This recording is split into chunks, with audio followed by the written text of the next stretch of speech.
வணக்கம், எல்லாரும் எப்படி இருக்கீங்க? இங்கே உள்ள நேஷ்னல் டே செலிப்ரேஷன் ஒரு 4 நாளைக்கு ஜாம்னு ஊர் ஃபுல்லும் நடந்தது. ஸோ அன்றைக்கி ஒன் ஆஃப் தி டே நாங்கள் பக்கத்தில் இருக்க அந்த ஆல்கசர் அப்படின்ற அந்த கேசலுக்கு போயிட்டு வந்தோம். இது கேசல்னு சொல்ல முடியாது, இப்போ தான் மியூசியம். ஆனால் ஃபஸ்ட்டு கேசல் ஆஃப் அபுதாபி இது தான். ஸோ இன்றைக்கி தான் இங்கே லோக்கல்ஸ்லாம் வெளியில் வருவாங்க. இன்றைக்கி நடந்த செலிப்ரேஷனை தான் இன்றைக்கி பார்க்க போகிறீங்க.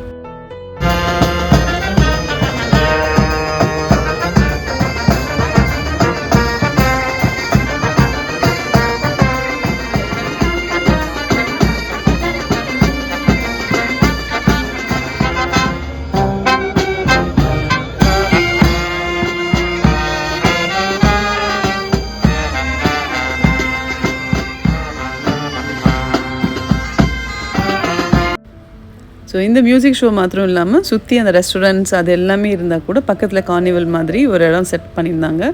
ஸோ அங்கங்கே அந்த கேம் ஸ்டால்ஸ் அது மாத்திரம் இல்லாமல் நிறைய சாப்பிட்றதுக்கான ஈட்டரிஸ், அப்புறம் அவங்களோட ஹெரிட்டேஜ் அப்படின்ற விஷயத்தை ப்ரொஜெக்ட் பண்ணுற மாதிரியே விஷயங்கள் எல்லாம், இதெல்லாம் அவங்களுடைய ரொம்ப பாரம்பரியமான ஒரு அழகான ஒரு விஷயம். அது எல்லாத்தையும் வருஷத்தில் ஒரு தடவை அந்த குழந்தைங்களும் பார்த்து தெரிஞ்சுக்கணும் அப்படின்றதுக்காக ரொம்ப அழகாக செட்டப் பண்ணியிருந்தாங்க. அது மாத்திரம் இல்லாமல் இங்கே இந்த 7 எமிரேட்ஸும் சேர்ந்த அந்த விஷயத்தை ப்ரொஜெக்ட் பண்ணுற மாதிரி அவங்களோட மக்களுக்கு தெரிய வைக்கிறதுக்காக ரொம்ப அழகான தீமில் ஒரு ஷோ ஒன்று ப்ரொஜெக்ட் பண்ணிகிட்டு இருந்தாங்க. பார்க்கறதுக்கு ரொம்ப நல்லா இருந்தது. We collaborate. Hand in hand, we innovate. Hand in hand, we weave a global future together.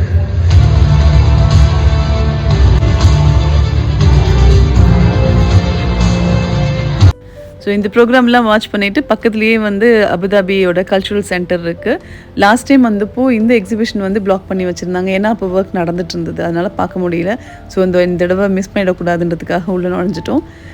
ரொம்ப அழகான ஆழமான கருத்துக்கள் உள்ள ஒவ்வொரு படைப்பையும் ஒரு 10 நிமிஷமாவது நின்று என்னென்னு புரிஞ்சுட்டு போகணும் அப்படின்றதுக்காகவே நின்றுட்டோம். நிஜமாகவே சொல்கிறேங்க, பொருளாக பார்க்குறப்போ இது அழகான பொருளே கிடையாது. ஆனால் ஒன்றுக்கும் பின்னாடி இருக்கக்கூடிய அர்த்தம் அந்த படைப்பாளி எழுதியிருக்காரு பாருங்க, பார்க்குறப்போ அப்படியே உள்ள பகீன்னு இருந்துச்சு. ஏன்னா ஒவ்வொரு ஏழை நாடுமே தன்னுடைய முன்னேற்றமும் தன்னோட வாழ்வாதாரத்தையும் கல்வியை மாத்திரம்தான் நினச்சி நகர்த்திட்டுருக்கு அப்படிங்கிறத அப்படியே பட்டவர்த்தனமாக தெரிஞ்சுது. ஒவ்வொரு ஏழ்மையான நாட்டும் முன்னேறி வரத்துக்கு மெயினாக இருக்க ஒரு விஷயம் என்ன அப்படின்னா கல்வி மட்டும்தான். இப்போ வளர்ந்து வர நாடுகளும் கல்வியை தான் அடிப்படையாக கையில் எடுத்திருக்காங்க. இருந்தாலும் வளர்ந்துட்டு இருக்கக்கூடிய நாடுகளும் சரி, வளரணும்னு நினைக்கிற நாடுகளும் சரி, கல்வியை தான் ஆதாரமாக எடுத்திருக்காங்க. ஒவ்வொரு மனுஷனோட வாழ்க்கையும் ரொம்ப அழகான ஒரு விஷயமா மாற்றுறது சாக் பீசஸ் தான். அதே மாதிரி ஒவ்வொரு சாக் பீஸும் ஒவ்வொரு விதமான மனுஷங்களை உருவாக்கும் அப்படின்ற மாதிரி இந்த படைப்பு இருக்குது பாருங்கள், அவ்வளோ நல்லா இருந்துச்சு. மேபி என் கண்ணுக்கு தான் இந்த மாதிரி தோணுச்சா, இல்லை உண்மையிலேயே அந்த படைப்பாளருடைய நோக்கம் இதை க்ரியேட் பண்ணுறதுக்கு அப்படின்றதான்னு சொல்லி ஒவ்வொரு தடவையும் போய் அதை ரெஃபர் பண்ணப்போ ஓகே கரெக்ட், அதை தான் அவர் சொல்கிறாரு அப்படின்ற மாதிரி தோணுச்சு. பொருளாக பார்க்குறப்போ எல்லா பொருட்களும் வினோதமாக தாங்க இருக்குது. ஆனால் அதுக்குள்ளே அவர் வச்சுருந்த அந்த ஒவ்வொரு விஷயத்துக்கு நடுவுலையும் அவ்வளோ ஒரு அழகான சிந்தனை இருந்தது.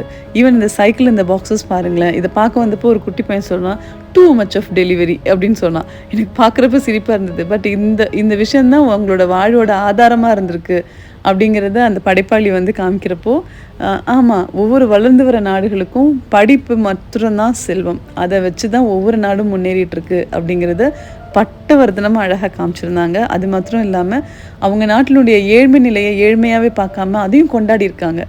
அந்த ஒரு விஷயம் நிஜமாலே ரொம்ப பிடிச்சிருந்தது. இங்கே பார்த்திங்கன்னா ஒரு சுவர் ஃபுல்லாக ஆணி, அப்புறம் கண்ணாடி. இது எப்படி இருந்தது அப்படின்னா ஒவ்வொரு பெயிண்ட்குள்ளேயும் உங்களை நீங்களே ரியலைஸ் பண்ணுறதுக்கான ஒரு அழகான ஒரு விஷயம் அப்படின்ற மாதிரி காமிச்சிருந்தாரு. இன்னொரு ரொம்ப அழகான ஒரு ரூம் ஒன்று செட் பண்ணியிருந்தாங்க. அது உள்ளே நீங்கள் போகிறப்போ ரொம்ப இன்ட்ராக்டிவ் திங்ஸ் நல்லா இருந்தது. குழந்தைங்க ஒவ்வொன்றும் என்ஜாய் பண்ணலாம். பட் அதுக்கு பின்னாடி ஒன்றுக்கு பின்னாடியும் ஒவ்வொரு விதமான ஆழமான கருத்துக்கள் இருந்தது. நம்ம பார்க்குறப்போ கருத்துக்கள் தான் தெரியும். பட் அந்த குழந்தைங்க உள்ளுக்குள்ளே குழந்தைங்களா மாதிரி என்ஜாய் பண்ண மாதிரி ஒரு விஷயங்கள் எல்லாம் உள்ளே வச்சுருந்தாங்க. நிஜமாலே ரொம்ப நல்லா இருந்தது. ஈவன் நானுமே ஒரு 2 மினிட்ஸ் குழந்தைய தான் மாறினதை பார்க்குறப்போ.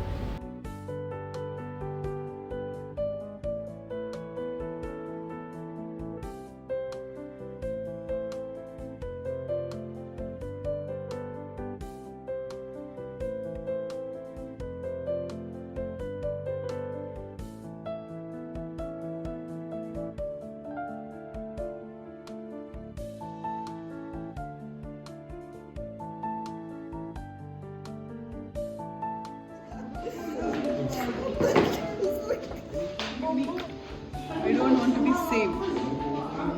I want to be unique.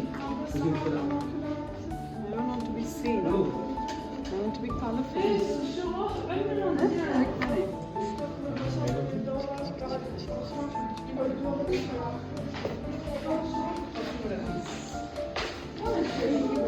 So இந்த வீடியோக்கு நான் வந்து வாய்ஸ் ஓவர் கொடுக்குறப்ப கூட என்னால் இந்த விஷயத்தை வந்து ஃபீல் பண்ண முடியுது அப்படின்னா நிஜமாலே ரொம்ப ஆழமான ஒரு விஷயங்கள் இருக்கக்கூடிய ஒரு எக்ஸிபிஷன் தான். யாராவது அபுதாபியில் பார்த்துட்டு இருந்தீங்கன்னா தயவு செஞ்சு மிஸ் பண்ணாமல் போய் பார்த்துட்டு வாங்க. ரொம்ப ஒரு சமூக அக்கறை உள்ள ஒரு படைப்பாளினுடைய படைப்பு அது மாத்திரம் தெரிஞ்சது எனக்கு. ஏன்னா என்வைர்மெண்ட் பற்றி, ஸ்பிரிச்சுவாலிட்டி பற்றி, எஜுகேஷன் பற்றி, ஒவ்வொரு மனுஷனும் போட்டுட்ருக்க மாஸ்க் பற்றி, ஒவ்வொருத்தவங்களுக்குள்ளும் இருக்கக்கூடிய குழந்தைத்தனத்தை பற்றி, அது எல்லாத்தையும் ரொம்ப அழகான ஒரு விஷயத்தை ரொம்ப சிம்பிளான மெட்டீரியல் வச்சு ஒரு அழகான விஷயமா ப்ரொஜெக்ட் பண்ண முடியுமா அப்படின்றது ஆச்சரியமாக இருந்தது. ஒரு டாம்பிகம் இல்லாத ஒரு விஷயத்தில் தான் அழகு இருக்குது அப்படிங்கிற விஷயத்த ரொம்ப அழகாக ப்ரொஜெக்ட் பண்ணியிருந்தார். எங்களுக்கு ரொம்ப பிடிச்சிருந்தது. முதல்ல எடுத்ததுமே புரியல, எப்படி இந்த கண்டெம்ப்ரரி ஆர்ட் அதெல்லாம் பார்த்தா எப்படி மாடர்ன் பெயிண்டிங்ஸ்லாம் புரியாதோ அதே மாதிரி தான் இதுவும் இருந்தது. பட் ஒரு 10 நிமிஷம் ஒரு 5 நிமிஷம் அந்த எக்ஸ்ப்ளனேஷன், அந்த பொருள் அதெல்லாம் பார்க்குறப்போ இவ்வளோ அழகாக சாதாரண ஒரு விஷயத்த வந்து இவ்வளோ அழகாக ஒரு மனுஷனால் க்ரியேட் பண்ண முடியுமா, இவ்வளோ அழகாக சொல்ல முடியுமா அப்படின்னு தோணுச்சு. யாராவது அபுதாபியில் இருந்தீங்கன்னா மிஸ் பண்ணாமல் இந்த எக்ஸிபிஷனுக்கு போயிட்டு வாங்க.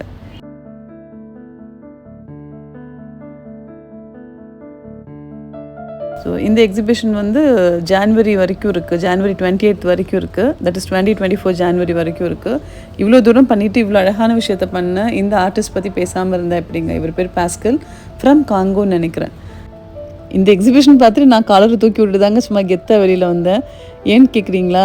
காங்கோ மாதிரி வளர்ந்துட்டுருக்க நாடாகட்டும், இல்லை இந்தியா மாதிரி முக்கால்வாசி நிலைமையில் வளர்ந்துட்டு ஒரு நாடாகட்டும், இல்லை இந்த மாதிரி அரபு நாடுகள் செல்வத்தில் திளைக்கக்கூடிய நாடுகள், எதை வேணாலும் வாங்கிடலாம் அப்படின்னு நினைக்கக்கூடிய நாடாகட்டும், எல்லா நாடுகளுமே கையில் வச்சுருக்க ரொம்ப அருமையான ஒரு ஆயுதம் என்னென்னா கல்வி மட்டும்தான்.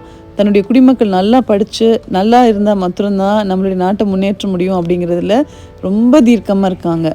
ஸோ அதை நினைக்கிறப்போ ரொம்ப சந்தோஷமாக இருக்குது. ஒரு நாட்டினுடைய வளர்ச்சி கல்வியில் மட்டும்தான் இருக்குது அப்படிங்கிறத எல்லா நாடுகளும் ஒத்துட்ருக்காங்க. கல்வி இருக்குது அப்படின்னா ஆசிரியர்களுக்கான மதிப்பும் மரியாதையும் இருக்குன்னு தானேங்க அர்த்தம். ஸோ ஒவ்வொரு நாட்டினுடைய வளர்ச்சிக்கும் முதுகெலும்பாக ஆசிரியர்களும் இருக்காங்க அப்படின்னு நினைக்கிறப்போ ரொம்ப சந்தோஷமாக இருந்தது. ஸோ அங்கே அப்படியே பார்த்துட்டு நிறையா WTC வந்தாச்சு.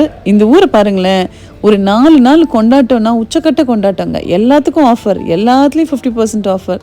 அது ஃபோனில் நம்ம பேசக்கூடிய அந்த கால் டைம் ஆகட்டும், இன்டர்நெட் ஆகட்டும், அதே மாதிரி ட்ரெஸ்ஸஸ் ஆகட்டும், எங்கே நீங்கள் போனாலும் ஆஃபருங்க. இந்த 4 நாளைக்கு நிஜமாலே ரியல் ஆஃபர். ஆமாம், ஈவன் சினிமா டிக்கெட்ஸில் கூட ஆஃபர் இருந்ததாம்மா. அப்புறம் தான் நான் அதுவும் கேள்விப்பட்டேன். நான் தெரிஞ்சுதான் அன்றைக்கி படத்துக்காவது போயிருந்துருக்கலாம். அப்படியே கொஞ்சமாக பர்ச்சேஸ் பண்ணிவிட்டு சாப்பிட்டுட்டு வீட்டுக்கு கிளம்பியாச்சுங்க. அங்கே நடந்து ரொம்ப அழகான ஷோஸ் எல்லாம் இதில் காமிக்கிறேன் பாருங்கள்.